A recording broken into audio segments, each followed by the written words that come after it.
ನೋಡಿ, ನಮ್ಗೆಲ್ಲ ನೇಮಕಾತಿ ವಿಷಯದಲ್ಲಿ ಏನೋ ಒಂದೆರಡು ಸ್ಟೇಟ್ಮೆಂಟ್ಗಳನ್ನ ಕೊಟ್ಟ ತಕ್ಷಣ ಅದನ್ನೆಲ್ಲ ನಂಬ್ಕೊಂಡು ಆಯ್ತು ನಾವು ನೇಮಕಾತಿ ಆಗ್ಬಿಡುತ್ತೆ, ಇನ್ನೇನು ರೆಕ್ರೂಟ್ಮೆಂಟ್ ಮಾಡ್ತಾರೆ, ಪಿ ಸಿ ಆಗುತ್ತೆ, ಇನ್ನೇನೋ ಆಗ್ಬಿಡುತ್ತೆ, ಸಾಕಲ್ಲಿಗೆ ಅನ್ನುವಂತ ಮನಸ್ಥಿತಿಯನ್ನ ಫಸ್ಟ್ ತೆಗೆದು ಹಾಕಿ. ಯಾಕೆ ಅಂತಂದ್ರೆ ಈ ಸರ್ಕಾರ ಇವತ್ತು ನಿನ್ನೆಯಿಂದ ನಾವು ನೋಡ್ತಾ ಇಲ್ಲ, ಕಳೆದ 3 ವರ್ಷಗಳಿಂದ ಕೂಡ ಇದೇ ಮಾಡ್ತಾ ಇದೆ. ಪ್ರತಿ ಬಾರಿ ಕೂಡ ಪೇಪರ್ ಸ್ಟೇಟ್ಮೆಂಟ್ ಗಳನ್ನ, ಮಾಧ್ಯಮ ಹೇಳಿಕೆಗಳನ್ನ ಕೊಡ್ತಾ ಲಕ್ಷಾಂತರ ಯುವಜನತೆಯನ್ನ ವಂಚಿಸುವಂತ ಕೆಲಸ ಮಾಡ್ತಾ ಇದ್ದಾರೆ. 14,000 ಶಿಕ್ಷಕರ ಹುದ್ದೆ ನೇಮಕಾತಿ, 15,000 ನೇಮಕಾತಿ, 18,000 ಅಂತ ಹಿಂಗೆ ಪ್ರತಿಯೊಂದು ಬಾರಿ ಒಂದೊಂದು ಸ್ಟೇಟ್ಮೆಂಟ್ ಗಳನ್ನ ಕೊಡ್ತಾರೆ. ಅಂಡ್ ಪೊಲೀಸ್ ಹುದ್ದೆಗೆ ಸಂಬಂಧಪಟ್ಟಾಗೆ ಕೂಡ ಪ್ರತಿ ಬಾರಿ ಕೂಡ ಬರೀ ಸ್ಟೇಟ್ಮೆಂಟ್ ಗೆ ಸೀಮಿತ ಆಗಿದೆ. 5 years ಏಜ್ ರಿಲ್ಯಾಕ್ಸೇಷನ್ ಅಂದ್ರೆ ಪರ್ಮನೆಂಟ್ ಏಜ್ ರಿಲ್ಯಾಕ್ಸೇಷನ್ PC ಗೆ ಕೊಡ್ತೀವಿ ಅಂತ ಮಾನ್ಯ ಮುಖ್ಯಮಂತ್ರಿಗಳು, ಗೃಹ ಸಚಿವರು ಬಹಿರಂಗವಾಗಿ ಹೇಳಿದ್ರು. ಈ ಹಿಂದೆ ಫ್ರೀಡಂ ಪಾರ್ಕ್ ಅಲ್ಲಿ ಹೋರಾಟ ಮಾಡುವಾಗ ಬಂದು ಅವರೇ ಮೌಖಿಕವಾಗಿ ಹೇಳಿ ಹೋಗಿದ್ರು, ಆಯ್ತು ನಾವು ನೆಕ್ಸ್ಟ್ ಪೊಲೀಸ್ ಕಾನ್ಸ್ಟೇಬಲ್ ಹುದ್ದೆ ಆಕಾಂಕ್ಷಿಗಳಿಗೆ ನಮ್ಮ ಸರ್ಕಾರ ಬಂದ್ರೆ ಕಾಯಂ ವಯೋಮಿತಿ ಸಡಿಲಿಕೆ ಕೊಡ್ತೀವಿ ಅಂತ. ಅದು ಕೂಡ ಇಲ್ಲ. ನೋಡಿ, ಸುಮ್ನೆ ರೋಸ್ಟರ್ ವಿಷಯದಲ್ಲೂ ಕೂಡ ಈಗ ಕ್ಲಾರಿಟಿ ಇಲ್ಲ. ಅಲ್ಲೂ ಕೂಡ ಮತ್ತೆ ಏನೇನೋ ಸಮಸ್ಯೆಗಳು, ಗೊಂದಲಗಳು ಉಂಟಾಗ್ತಾ ಇದೆ. ಈಗಾಗಲೇ 3A 3B ಗೆ ಮತ್ತೆ ಅನ್ಯಾಯ ಆಗ್ತಾ ಇದೆ ಅಂತ ಅವರು ಕೂಡ ನಾವು ಕೇಸ್ ಹಾಕ್ತೀವಿ ಅಂತ ರೆಡಿ ಆಗಿದ್ದಾರೆ. ಅಂಡ್ ಇನ್ನೊಂದು ಕಡೆ ನಿಮ್ಗೆ ಗೊತ್ತಿದೆ ಏನೇನೆಲ್ಲ ಆಗ್ತಾ ಇದೆ. ಸರ್ಕಾರ ಬೇಕು ಅಂತಾನೆ ರೋಸ್ಟರ್ ಆ ರೀತಿ ಮಾಡೋ ಹಾಗಿದ್ರೆ ಅದನ್ನ ಮಾಡೋದೇ ಬೇಡ. ನೇಮಕಾತಿ ಮಾಡೋ ಇಚ್ಛಾಶಕ್ತಿ ಸರ್ಕಾರಕ್ಕೆ ಇದ್ರೆ ಯಾವ ರೀತಿ ಇಂದಲೂ ಕೂಡ ಅವರು ಸಮಸ್ಯೆಗಳಿಲ್ಲದ ರೀತಿ ನೇಮಕಾತಿ ಆದೇಶವನ್ನ ಅಂದ್ರೆ ನೇಮಕಾತಿ ಅಧಿಸೂಚನೆಯನ್ನು ಹೊರಡಿಸ್ತಾರೆ. ಸುಮ್ನೆ 2-3 ಸ್ಟೇಟ್ಮೆಂಟ್ ಕೊಟ್ಟ ತಕ್ಷಣ ನಾವೇನೋ ಇನ್ ಆಗ್ಬಿಡುತ್ತೆ, ಇನ್ನೇನೋ ಮಾಡ್ಬಿಡ್ತಾರೆ ಅಂತ ಸುಮ್ನಾದ್ರೆ ನಮ್ಮಷ್ಟು ಮೂರ್ಖರು ಯಾರು ಇರಲ್ಲ. ಇನ್ನು ಟೈಮ್ ಲಿಮಿಟ್, ಯಾವುದೇ ಒಂದು ನೇಮಕಾತಿ ಒಂದು ಅಧಿಸೂಚನೆಗಳಿಗೆ ನಿಗದಿತವಾದಂತ ಸಮಯ, ಎಸ್ಪೆಷಲಿ KPSC ಅಂತೂ ಇಲ್ಲ. ಒಂದೊಂದು ನೇಮಕಾತಿಗೆ ಮಿನಿಮಮ್ 5 ವರ್ಷ ತೆಗೆದುಕೊಳ್ತಾರೆ. ಈಗಾಗಲೇ PDO ಆಗಿದೆ, ನಿಮ್ಗೆ ಇವತ್ತಿಗೂ ಗೊತ್ತು, ಅದರ ಅಕ್ರಮ ಆಗಿದೆ. ನಾವು ಅದಕ್ಕೆ ತನಿಖೆಗೆ ಆಗ್ರಹಿಸಿ KPSC ಕಾರ್ಯದರ್ಶಿಗೆ ಆಗಿರ್ಬೋದು, ಮಾನ್ಯ ಪ್ರಿಯಾಂಕ್ ಖರ್ಗೆ ಸರ್ಗೂ ಕೂಡ ಈ ವಿಷಯವನ್ನು ಗಮನಕ್ಕೆ ತಂದಿದ್ದೀವಿ. ಆದ್ರೂ ಕೂಡ ಇನ್ನೂ ಅದರ ಬಗ್ಗೆ ಸರಿಯಾದ ರೀತಿ ತನಿಖೆ ಮಾಡ್ತೀವಿ ಅನ್ನೋ ಒಂದು ಸ್ಪಷ್ಟವಾದ ನಿರ್ಧಾರ ಇಲ್ಲ. ಬರೀ OMR ಅನ್ನ ತರಿಸ್ಕೊಳ್ಳೋದು, ನಾವೇನೋ ಚೆಕ್ ಮಾಡಿದ್ವಿ, ಆಲ್ ಈಸ್ ಏನಫ್ ಅಂತಂದ್ರೆ OMR ಅಲ್ಲಿ ಏನು ಸಿಗಲ್ಲ, ಅಲ್ಲಿ ಹೋಗಿ ಕುತ್ಕೊಂಡು ಪರೀಕ್ಷೆ ಬರ್ಸಿದ್ದೆ ಬೇರೆ. ಸೊ ಅದಕ್ಕೆ ನೋಡಿ, ಎಲ್ಲ ಆಸ್ಪಿರೆಂಟ್ಸ್ಗಳು ಈ ಬಾರಿ ಒಂದು ದೊಡ್ಡ ಮಟ್ಟದ ಹೋರಾಟವನ್ನು, ಇನ್ನೊಂದು ಹೋರಾಟವನ್ನು ಸರ್ಕಾರದ ವಿರುದ್ಧ ಮಾಡಬೇಕಾಗತ್ತೆ. ಈಗಾಗಲೇ ನಾವು ಬೆಳಿಗ್ಗೆ ಅದ್ರ ಬಗ್ಗೆ ಟೆಲಿಗ್ರಾಮ್ ಅಲ್ಲಿ ಪೋಲ್ ಕೂಡ ಹಾಕಿದ್ವಿ. ನೀವೆಲ್ಲ ಸಿದ್ಧ ಅಂತಂದ್ರೆ ಖಂಡಿತವಾಗಿ ಮಾಡೋಣ, ಏನಾದ್ರೂ ಆಗ್ಲಿ ಅಂತಂದ್ರೆ ಮಾಡ್ಬೇಕಾಗತ್ತೆ. ಇಲ್ಲ ಅಂತಂದ್ರೆ ಸುಮ್ನೆ ನಾವು ಒಂದು 10,000 ನೋಟಿಫಿಕೇಶನ್ ಮಾಡಿ ಅದನ್ನೇ 2 ವರ್ಷದಲ್ಲಿ ಮುಗಿಸ್ಬೋದ್ರು ಅಂತಂದ್ರೆ ಎಲ್ಲರಿಗೂ ಅನ್ಯಾಯ. ಶಿಕ್ಷಕರ ನೇಮಕಾತಿನೇ ಮಿನಿಮಮ್ ಎಷ್ಟಿದೆ ಅಂತ ನೀವು ನೋಡಿದಿರ, ಸರ್ಕಾರ ಕೊಟ್ಟಿರುವಂತ ಸಚಿವರು ಕೊಟ್ಟಿರುವಂತ ಮಾಹಿತಿ ಪ್ರಕಾರ.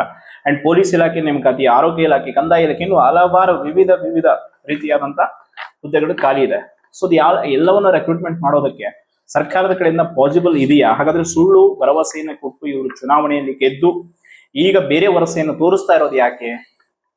ಅಂಡ್ PSA ರೆಕ್ರೂಟ್ಮೆಂಟ್ ಬಗ್ಗೆ ಇನ್ನೂ ಯಾವುದೇ ರೀತಿಯಾದಂತ ಕ್ಲಾರಿಟಿ ಇಲ್ಲ. 600 ಪೋಸ್ಟ್ಗಾಗಿ ಎಷ್ಟು ಜನ ಆಸ್ಪಿರೆಂಟ್ಸ್ ಓದ್ತಾ ಇದಾರೆ ಅನ್ನೋದು ಒಂದು ಬಾರಿ ಗೃಹ ಸಚಿವರು ಬಂದು ನೋಡಿ. ಆ PSA ನೇಮಕಾತಿ ಮೇಲೆ ಎಷ್ಟು ಜನ ಆಸೆಯನ್ನು ಇಟ್ಕೊಂಡು ಕೂತ್ಕೊಂಡಿದ್ದಾರೆ. PC ನೇಮಕಾತಿ ಬಿಡಿ 8,000 ಕಳಿಸಿದೀರಾ, ಸೊ ಅದನ್ನ ಮಾಡ್ತೀವಿ ಅಂತ ಹೇಳಿದೀರಾ. ಬರೀ ಅರ್ಜೆಂಟ್ ಅಂತ ಲೆಟರ್ ಕೊಡೋದಲ್ಲ, ಅರ್ಜೆಂಟ್ ಆಗಿ ನೋಟಿಫಿಕೇಶನ್ ಹೊರಡಿಸ್ಬೇಕು ನೀವು.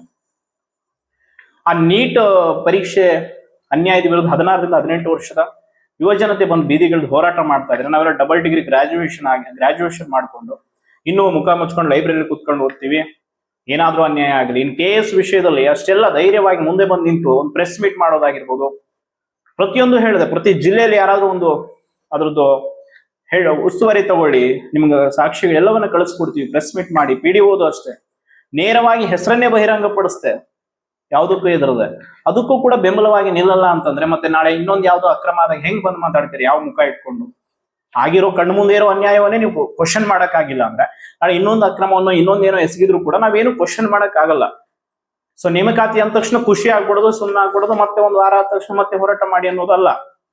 ಕಂಪ್ಲೀಟ್ ಆಗಿ ಅವ್ರು ಏನು ಭರವಸೆ ಕೊಟ್ಟಿದ್ದಾರೆ, 56,000 ಹುದ್ದೆಗಳ ನೇಮಕಾತಿಯನ್ನ ಮಾಡ್ಬೇಕು ವಿತಿನ್ 1 year, ಈ ವರ್ಷದೊಳಗಡೆ ಮುಗಿಸ್ಬೇಕು. ಹಂಗಿದ್ರೆ ರೆಕ್ರೂಟ್ಮೆಂಟ್ ಮಾಡ್ಲಿ. ಸುಮ್ನೆ ಒಂದು 10,000 ನೋಟಿಫಿಕೇಶನ್ ಮಾಡಿ 2 ವರ್ಷ ಅದನ್ನೇ ಮಾಡೋ ಹಾಕಿದ್ರೆ ಖಂಡಿತವಾಗಿ ಅದಕ್ಕೆ ಯಾವುದೇ ಒಂದು ಅರ್ಥನೇ ಇರಲ್ಲ. ಈಗಾಗಲೇ ಸರ್ಕಾರ ಅರ್ಥ ಕಳೆದುಕೊಂಡ್ಬಿಟ್ಟಿದೆ ಕಂಪ್ಲೀಟ್ ಆಗಿ ಈ ವಿಷಯದಲ್ಲಿ. ಅದಕ್ಕೆ ಯಾವ್ದು ಮೀನಿಂಗ್ ಇಲ್ಲ. ಸಚಿವರ ಹೇಳಿಕೆಗಳಿಗೆ ಮೀನಿಂಗ್ ಇಲ್ಲ, CM ಅವ್ರ ಹೇಳಿಕೆಗೆ ಮೀನಿಂಗ್ ಇಲ್ಲ. ಅಂಡ್ ಅಧಿಕಾರಿಗಳು ಅಷ್ಟೇ ಸುಖ ಸುಮ್ಮನೆ ಓದಂಗಿಲ್ಲ, ಇಲಾಖೆಗಳಿಗೆ ಏನೇನೋ ಮಾಹಿತಿ ಕೊಟ್ಟು ಕಳಿಸ್ತಾರೆ. ಆಗತ್ತೆ, ಫೈಲ್ ಬರುತ್ತೆ, ಅದು ಬರುತ್ತೆ, ನಾಳೆ ಬರುತ್ತೆ. ಇನ್ನು ಅಬ್ಜೆಕ್ಷನ್ ಹಾಕೋಕ್ಕೂ ಈಗ ರೆಡಿ ಇದ್ದಾರೆ ತುಂಬಾ ಜನ ರೋಸ್ಟರ್ಗೆ. ನೋಡಿ, ಈ ವಿಷಯದಲ್ಲಿ ಒಂದು ಸ್ಪಷ್ಟವಾದಂತ ನಿರ್ಧಾರ ಮಾಡೋ ಹಾಗಿದ್ರೆ complete 56,000 recruitment within A year ಅಲ್ಲಿ ಮಾಡಿಸಿ ಅದನ್ನ ಕಂಪ್ಲೀಟ್ ಆರ್ಡರ್ ಕಾಪಿ ಸಿಗುವಾಗ ಮಾಡ್ಬೇಕು. ಇಲ್ಲ ನಾವು ಇದನ್ನೇ 2 ವರ್ಷ ಮಾಡ್ತೀವಿ ಅನ್ನೋಗಿದ್ರೆ ಖಂಡಿತವಾಗಿ ಅದು ನೇಮಕಾತಿಗೆ ಯಾವುದೇ ಅರ್ಥ ಇರಲ್ಲ. ಈಗಿನ ಕೆಲವರು ಬೆಳಿಗ್ಗೆ ನಾನು ಡಿಸ್ಕಷನ್ ಮಾಡುವಾಗ ಹೇಳಿದ್ರು, ಆಗ್ಲಿ ಬಿಡಿ, ಆಗೋದಾದ್ರೆ ಆಗ್ತಾ ಇದೆಯಾ? ಆಗತ್ತೆ, ಅದು ನೀವು ಮಾಡಿಲ್ಲ ಅಂದ್ರೂ ಆಗೇ ಆಗತ್ತೆ, ಆಗ್ಲೇಬೇಕು. ಹಂಗಂತ ಅವ್ರ ಮನ್ಸಿಗೆ ಬಂದಂಗೆ ರೆಕ್ರೂಟ್ಮೆಂಟ್ ಮಾಡಿ ಒಂದು 2-3 ವರ್ಷಕ್ಕೆ ಮುಂದಿನ ಸರ್ಕಾರ ಬಂದಾಗ ಆರ್ಡರ್ ಕಾಪಿ ತಗೊಳ್ಳಿ ಅಂದ್ರೆ. ಸೊ ದಯವಿಟ್ಟು ನೋಡಿ, ಈ ವಿಷಯದಲ್ಲಿ ನಿಮ್ಮ ನಿರ್ಧಾರಗಳೇನು ಅನ್ನೋದನ್ನ ಸ್ಪಷ್ಟವಾಗಿ ಕಮೆಂಟ್ ಅಲ್ಲಿ ನೀಟಾಗಿ ಬರೀರಿ. ಅದೇನು ನೆಗೆಟಿವ್ ಇರ್ ಪಾಸಿಟಿವ್ ಸ್ಪಷ್ಟವಾಗಿ ತಿಳಿಸ್ಬಿಡಿ, ಹಿಂಗಿದೆ ಈ ರೀತಿ ಮಾಡೋಣ ಅಂತ. ಯಾಕೆ ಅಂತಂದ್ರೆ ಪ್ರತಿದಿನ ಕೂಡ ನಾವು ಈ ವಿಷಯದ ಬಗ್ಗೆ ಚರ್ಚೆ ಮಾಡೋದು, ನೀವು ಈ ವಿಷಯದ ಬಗ್ಗೆ ಚರ್ಚೆ ಮಾಡೋದು ಬೇಡ, ಒಂದು ತಾರ್ಕಿಕ ಅಂತ್ಯವನ್ನು ಇದಕ್ಕೆ ಕಾಣಿಸ್ಬಿಡೋಣ.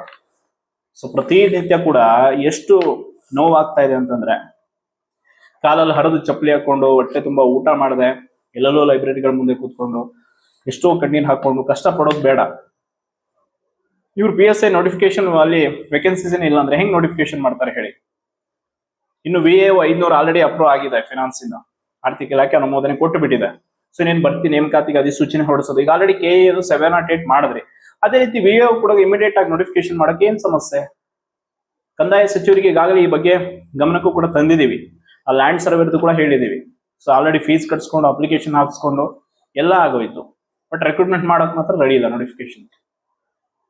ಯಾವುದಕ್ಕೂ ಕೂಡ ಸ್ಪಷ್ಟವಾದ ನಿರ್ಧಾರ ಇಲ್ಲ ಅಂತಂದ್ರೆ ಸರ್ಕಾರ ಯಾವ ರೀತಿಯಾದಂತ ಒಂದು ನೇಮಕಾತಿನ ಮಾಡುತ್ತೆ ಅನ್ನೋ ಭರವಸೆ ನಮಗ್ ಬರುತ್ತೆ ಹೇಳಿ?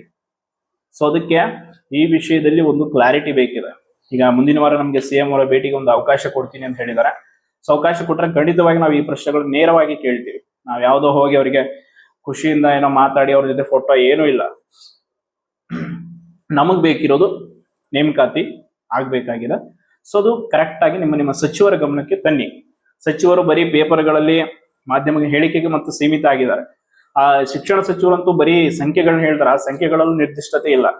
ಒಂದ್ಸಲ 16 ಅಂತಾರೆ, ಒಂದ್ಸಲ 18, 14 ಸಾವಿರ ಹೇಳ್ತಾರೆ. ಆ ಪೇಪರ್ ಕಟಿಂಗ್ಸ್ ಎಲ್ಲ ಕಟ್ ಮಾಡಿ ಇಟ್ಕೊಂಡಿದ್ದಾರೆ ಸ್ಟೂಡೆಂಟ್ಸ್. ಸೊ ನೀವು ಎಷ್ಟೆಷ್ಟು ಹೇಳಿಕೆ ಕೊಟ್ಟಿದ್ದೀರಾ, ನಕಲಿ ಹೇಳಿಕೆಗಳು ಅಂತ. ಸೊ ಅದಕ್ಕೆ ನೋಡಿ, ಈಗ ಕಣ್ಣೊರೆಸುವ ತಂತ್ರ ಆಗ್ತಾ ಇದ್ದೀವಿ. ಸುಮ್ಮನೆ ಏನೋ ಒಂದ್ ಮೇಲೆ ಹೇಳ್ಬಿಡೋದು, ಸ್ಟೇಟ್ಮೆಂಟು ಸೈಲೆಂಟ್ ಮಾಡೋದು ಆಗಬಾರ್ದು ಅಂತೇಳಿ ಸೊ ನಾವು ಕೇಳ್ಕೊಳ್ತೀವಿ. ಅಂಡ್ ಅದು ಆಗಿಲ್ಲ ಅಂತಂದ್ರೆ ಖಂಡಿತವಾಗಿ ಹೇಳ್ತೀನಲ್ಲ, ಬಿಡ್ಲೇಬಾರ್ದು. ಕಂಪ್ಲೀಟ್ ಆಗಿ 56,000 ರಿಕ್ರೂಟ್ಮೆಂಟ್ ಕಂಪ್ಲೀಟ್ ಆಗೋವರೆಗೂ ನಾವು ಅದನ್ನ ಫಾಲೋ ಅಪ್ ಮಾಡಲೇಬೇಕು ಅಂತ ಹೇಳ್ತಾ ಧನ್ಯವಾದಗಳು.